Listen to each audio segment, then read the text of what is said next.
Chanakya knowledge hub में आप सभी दोस्तों का स्वागत है। दोस्तों, आज के इस भाग में हम पृथ्वी की उत्पत्ति के बारे में जानेंगे और इसके कुछ आरंभिक सिद्धांतों के साथ साथ आधुनिक सिद्धांत की भी बात करेंगे। चलिए शुरू करते हैं। पृथ्वी की उत्पत्ति के संबंध में विभिन्न दार्शनिकों व वैज्ञानिकों ने अनेक परिकल्पनाएं प्रस्तुत की हैं। इनमें से एक प्रारंभिक एवं लोकप्रिय मत जर्मन दार्शनिक इमैनुअल कांट का है। 1796 ईस्वी में गणितज्ञ लाप्लेस ने इसका संशोधन प्रस्तुत किया, जो निहारका परिकल्पना के नाम से जाना जाता है।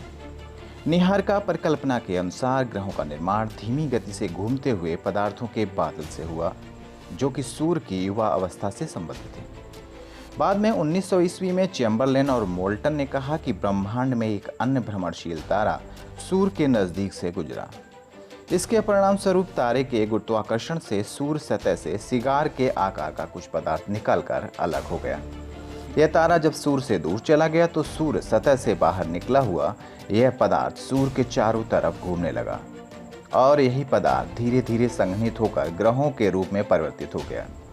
पहले सर जेम्स जीन्स और बाद में सर हैरोल्ड जेफरी ने इस मत का समर्थन किया।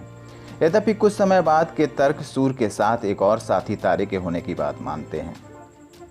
ये तर्क द्वैतारक सिद्धांत के नाम से जाने जाते हैं।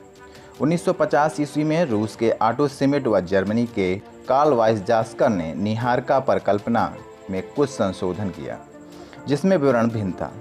उनके विचार से सूर्य एक सौर निहारका से घिरा हुआ था, जो मुख्यतः हाइड्रोजन, हीलियम और धूल कणों की बनी थी।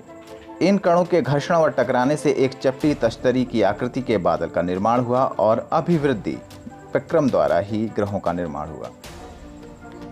चलिए अब आधुनिक सिद्धांत की बात करते हैं। वैज्ञानिकों ने पृथ्वी या अन्य ग्रहों की ही नहीं वरन पूरे ब्रह्मांड की उत्पत्ति संबंधी समस्याओं को समझने का प्रयास किया है। आधुनिक समय में ब्रह्मांड की उत्पत्ति संबंधी सर्वमान्य सिद्धांत बिग बैंग सिद्धांत के नाम से जाना जाता है। इस सिद्धांत को विस्तारित ब्रह्मांड परिकल्पना भी कहा जाता है। 1920 ईस्वी में एडविन हब्बल ने प्रमाण दिए कि ब्रह्मांड का विस्तार हो रहा है। समय बीतने के साथ आकाश गंगाएं एक दूसरे से दूर हो रही हैं। आप प्रयोग कर जान सकते हैं कि ब्रह्मांड विस्तार का अर्थ क्या है। एक गुब्बारा लें और उस पर कुछ निशान लगाएं, जिनको आकाश गंगाएं मान लें। जब आप इस गुब्बारे को फुलाएंगे, गुब्बारे पर लगे ये निशान गुब्बारे के फैलने के साथ साथ एक दूसरे से दूर जाते हुए प्रतीत होंगे। इसी प्रकार आकाश गंगाओं के बीच की दूरी बढ़ रही है और परिणामस्वरूप ब्रह्मांड विस्तारित हो रहा है। यद्यपि आप पाएंगे कि गुब्बारे पर लगे चिन्हों के बीच की दूरी के अतिरिक्त चिन्ह स्वयं भी बढ़ रहे हैं, जबकि यह तथ्य के अनुरूप नहीं है।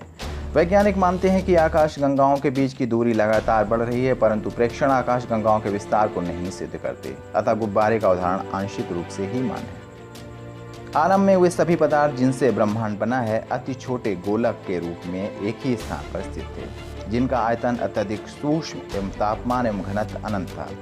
बिग बैंग की प्रक्रिया में इस अति छोटे गोलक में भीषण विस्फोट हुआ। इस प्रकार की विस्फोट प्रक्रिया से बृहद विस्तार हुआ। वैज्ञानिकों का विश्वास है कि बिग बैंग की घटना आज से लगभग 13.7 अरब वर्ष पहले घटित हुई थी। ब्रह्मांड का विस्तार आज भी जारी है। विस्तार के कारण कुछ ऊर्जा पदार्थ में परिवर्तित हो गई।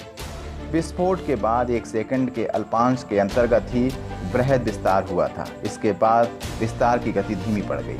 बिग बैंग होने के आरंभिक 3 मिनट के अंतर्गत ही पहले परमाणु का निर्माण हुआ।